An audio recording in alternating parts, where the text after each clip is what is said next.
Good morning, Brew Daily Show. I'm Neal Fryman. And I'm Toby Howell. Today, Starbucks has stolen Chipotle CEO. Breakfast burritos when? Then a wind project off the coast of Nantucket is generating more bad PR than electricity. It's Wednesday, August 14th. Let's ride.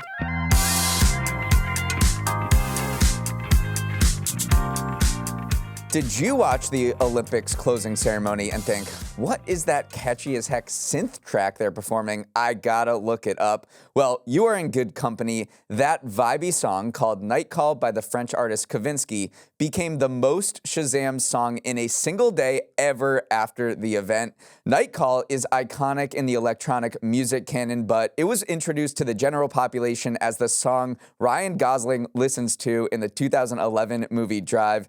Still, it is not the most Shazam song of all time. That would be Dance Monkey. I can't believe what you just did and got Dance Monkey in everyone's head right now. Oh my good Lord. But I went looking at the YouTube comments under the song and everyone was like, hey, who's here from the closing ceremony? And it was just a bunch of people hanging out. But you're right. I would say about 80% of the comments were still, I know this as the song that Ryan Gosling drives to in his movie, Drive. And I felt a little snobby because I did hear of this song and listen to it a bunch before this even happened, the closing ceremony. But if you are driving at night, like by yourself on a lonely road, crank this song up to 11 and you will feel like you are in a movie. Now a word from Morning Brew Daily sponsor, Beehive. One of the best parts about Beehive is that money-making methods are baked right into the platform. It's like the Great British Baking Show, but rather than a handshake from Paul Hollywood, you get money. Instead of sugar, flour, yeast, and eggs, your options for money-making are ads, subscriptions, partner programs, and boosts. You can run ads for companies in your newsletter and subscriptions let you put some of your newsletters behind a paywall. The partner program pays you for getting people to sign up for Beehive, while Boost lets you promote other people's newsletters for money. Heck, start a baking newsletter to teach people how to make bread while getting that bread. Just make sure you let it prove long enough in the proving drawer, Neal. Please never attempt that again, but you should all attempt to sign up for Beehive by heading to beehive.com/brew. That's BEEHIIV.com/brew to get a 30-day free trial and 20% off 3 months with code BREW. Looks like you'll have to start filming your Starbucks barista to make sure they're filling up your cold brew all the way because the coffee chain just swiped Chipotle CEO Brian Niccol to become its new boss. Starbucks is going through its biggest slump in decades, and it hopes that Niccol will help it turn around its business just like he did when he was hired to run Chipotle in 2018. And investors certainly think it was a home run hire. Following the announcement, Starbucks shares spiked 22%, adding $18 billion to its market cap. So that is what this guy is worth according to the market, $18 billion. That stock pop is also an indictment of Starbucks' outgoing CEO, Laxman Narasimhan, who settled into the corner office just 16 months ago and probably won't get a goodbye happy hour. Meanwhile, Starbucks' gain is Chipotle's loss. The Burrito King's stock fell 10% on the news that Niccol was decamping for Seattle, again demonstrating how much investors value his leadership. Niccol starts his new job at Starbucks on September 9th. What do you imagine his onboarding process is going to look like? I hope it's not just putting avocado in all of Starbucks' existing drinks, but can you imagine how insufferable you would be if you walk in on your first day knowing that you caused a almost $20 billion rise in the market cap of the company you're just hired at? But clearly, if you could create a Starbucks CEO in a lab, I think you'd come up with something similar to Brian Niccol. I mean, his specialties are everything that Starbucks is struggling with right now. You're lacking innovation. He ushered in stuff like Al Pastor at Chipotle. He had a stint at Taco Bell before where he started like the Live Más campaign. He brought in the Doritos Locos Taco. So this guy has definitely innovated in this food space before. Also, one of the big issues facing Starbucks is that it's just too crowded during rush hour. And that's another thing that Niccol has been there and done that. He has done things like adding a separate lane to Chipotle restaurants where they can work on just mobile orders. So he's really done everything that Starbucks is facing down right now. So that's why everyone is so pumped to have him on board. And the one question is, what is Howard Schultz going to do now? Because this guy was the CEO of Starbucks for 3 different stints. And in May, following a disastrous quarter for Starbucks, he wrote this post on LinkedIn bashing the current CEO, saying that Starbucks is having a fall from grace. So he's been this backseat driver for many years now. His shadow is just over the company, kind of clouding everything that's happening there. So we'll see whether Nickel can come in from Chipotle and be like, Schultz, you don't have to pay attention anymore. I got this. You can go golf. You can do whatever you want. You don't have to pay attention. I have this under control. So investors are looking at how this relationship will be playing out between Schultz and the new CEO. And then the other player in this equation is Elliott Management, the activist investor who recently amassed a stake in Starbucks. According to reports, Starbucks execs didn't include them in discussions around hiring this new CEO. So even though I think that they got what they want, which was a new CEO, I think it's got to hurt the ego a little bit. You amass all this stake, you say, we're going to exert this pressure, we want you to take the company in this direction, and then Starbucks goes ahead, probably does something that does benefit Elliott in the long run, but does it without their express input. So I think that they're happy, but because you really couldn't. All they want is the stock price to go up, and the stock price went up the most it ever has, 22%. Let's talk about some challenges that Nickel might face at Starbucks. The differences between Chipotle and Starbucks, they are very different businesses. Specifically, Starbucks has a huge international presence. It has more international stores than domestic stores. Chipotle doesn't have that much of an international presence. So Nickel will have to come in and kind of learn that part of the business. It's been dealing with boycotts over the Middle East, which it says is due to misinformation. It's getting walloped in China by Luckin Coffee and other players. It's losing rapid market share there. So he will have to adjust to the Starbucks way of doing things, which is more licensed stores all out over the world. Chipotle is very much a homegrown United States phenomenon. So there are many challenges. There are many differences between what he was doing at Chipotle and what he'll face in Starbucks. But yeah, you're right. If you could craft this guy in a lab to lead Starbucks, it seems like Nickel is it. The offshore wind project constructed off the coast of Nantucket has had a summer to forget. Vineyard Wind was supposed to be a high-profile step forward for the renewable energy sector, but has been more of an airball instead. Nary a blade has turned this summer after a massive turbine blade fell into the ocean back in July, then splintered into chunks that have recently washed up onto Nantucket beaches. Federal regulators have shut down construction and power generation at the site indefinitely, pending an investigation. It was a tough break for an already faltering industry that has been controversial in many coastal communities.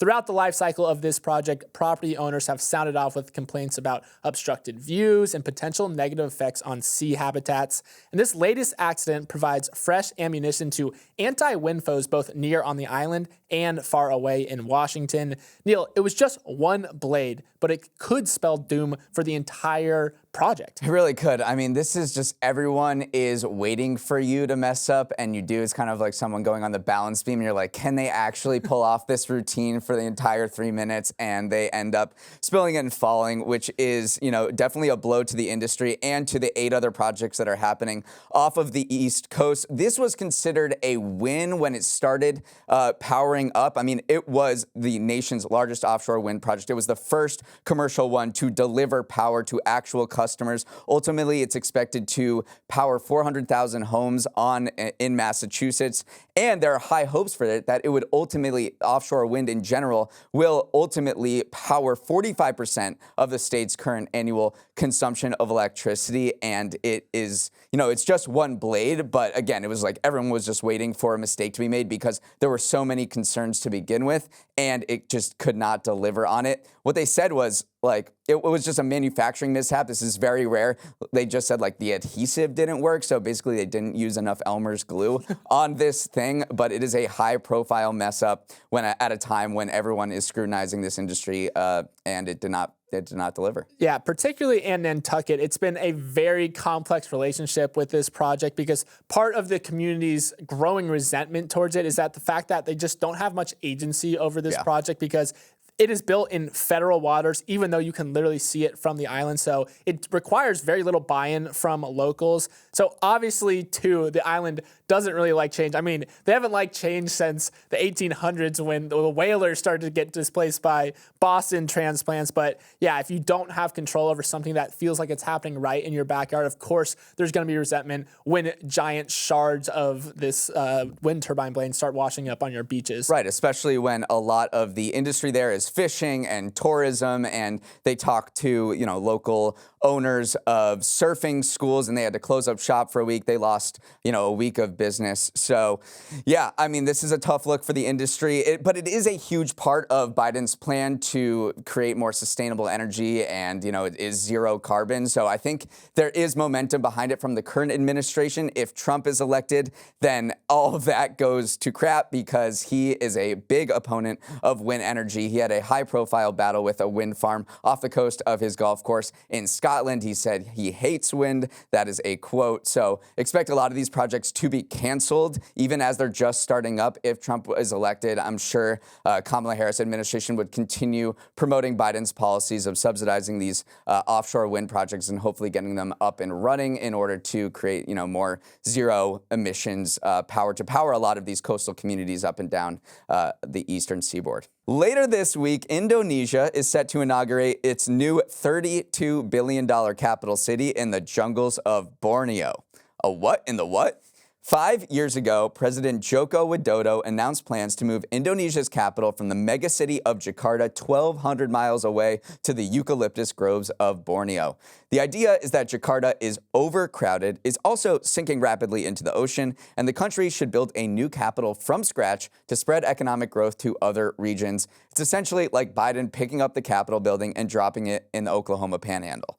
But the new city, known as Nusantara, has received lots of pushback. Environmentalists say it's going to lead to deforestation and the destruction of orangutan habitats. Indigenous groups say it's displacing native tribes. And others say it's simply a terrible use of money. Just make Jakarta better. Still, Widodo is full steam ahead. On Monday, he held the first cabinet meeting in Nusantara as a sign he is committed to the city, which remains half-built and won't be fully finished by 2045. Toby, you Zillow surfing in downtown Nusantara? Probably not yet, even though that there is precedent from this if you look around the world. I mean, Egypt, as we speak, is also relocating their capital. They're trying to spend almost $60 billion on a new planned city outside of Cairo. But if you look through the past century, other governments have attempted this. Some of them relatively successful. Brazil is probably the best one. They moved it to Brasilia, and that city is a big and bustling part of Brazil now. Nigeria, Pakistan, Tanzania, these are all countries that have made a similar decision. But you're right. There are a lot of questions around this because, yeah, if you're spending almost $40 billion, why not try to improve the current city? The one interesting critique that I saw, too, is that as soon as you move a capital away from people, things like fraud and things like corruption. There's fewer journalists there to look over what you're doing. Yeah, exactly. When there's less people looking over your shoulder, you start doing worse and worse things. Yeah. So that's another critique, as well as moving this capital city away. Yeah, and they want private investment to fuel 80% of this, but that private investment has not really come to fruition. Let's talk about Jakarta, what's going on there. So Jakarta is home to 10 million people, and the metro area has about 30 million people. But 40% of Jakarta is below sea level, and they expect that 1/3 of the city could be submerged by 2050. So there are real problems. There's so much pollution. There's so much congestion. And the main reason why it's sinking is that there's uncontrolled groundwater extraction, so they're not really doing much to do that. And there is precedent, as you said, to move capital city to the quote-unquote hinterlands to spread economic development. Indonesia is the 4th largest country in the entire world, the 4th most populous one. It's spread across 17,000 different islands, and the idea here is to spread economic development and show that they're not just the island of Java, which is where Jakarta is based. And there are a lot of big promises as well. When you build a new city in 2024, of course you're going to say there's flying taxis, it's going to be a smart forest city, there's going to be EVs, we're going to be net carbon zero by 2045, which is 15 years ahead of Indonesia's bigger plan. What is also interesting is they say they're going to only build development along a certain band of elevation, so there will be green forested fingers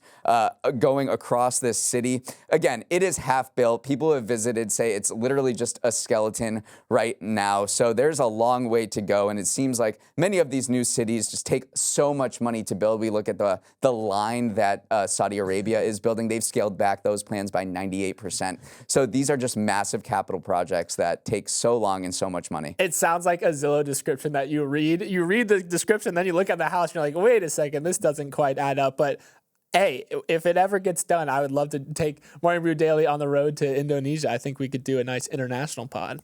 Up next, AI resumes are becoming a real issue for job recruiters. There has been so much talk of AI stealing jobs from humans, but maybe its real impact is being felt in how humans are applying for jobs. According to an estimate by the Financial Times, about half of all job seekers are using AI tools to apply for roles.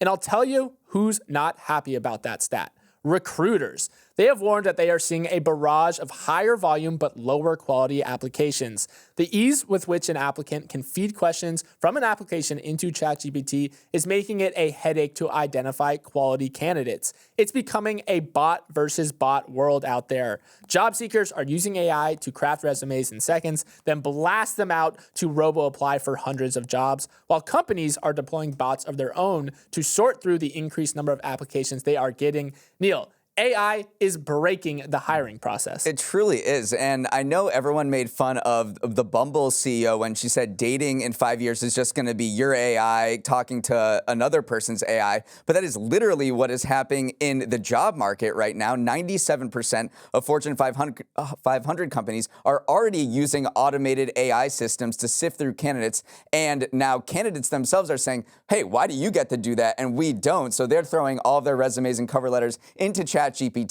to game the system in part because there are these particular keywords that you need to use on your resume or cover letter to get past these AI filters that companies are using. So it seems to be extremely broken right now where these companies are putting up job positions and then within 24 hours they're getting 1,200 applicants, half of which are likely just ChatGPT generated. And I don't think this is servicing anyone because the employers know which ones are made by ChatGPT. It is not that hard to look at a cover letter and be like, that is literally the most generic thing I've seen, and I also am looking at 15 exact replicas of the same one. So they're just passing on those applicants. So we're at a place where I think this process is entirely broken thanks to AI. And a lot of companies are popping up that see it almost as an arms race because you're right. If these Fortune 500 companies are deploying these AI tools, then they see it as an arms race and they want to equip job seekers with those tools as well. The Wall Street Journal talked to the founder of an AI job hunting company called Sonara. For $80 a month, it will find you open roles. It will answer questions as though they are the candidate, and it can apply to as many as 370 positions for them each month. So you see just the spray and pray with a little bit of that help from AI, but you can see why recruiters are just so bogged down right now because you're right, 1,200 applications, sometimes even more in the span of 24 hours. What are you supposed to do? You have to use AI to sort through that, but again, it is a bot eat bot world out there right now. If you were applying for a job right now, how would you use AI? I just really would not because in a weird way, it's easier to stand out than ever because if you are getting this flood of applications that are clearly using ChatGPT, just say like, hey, it's me, guys. Like, I am a human writing you to this. I'd really love this. I feel like we're on like a self-help podcast now. But yeah, it is true that maybe you can stand out by just appearing human.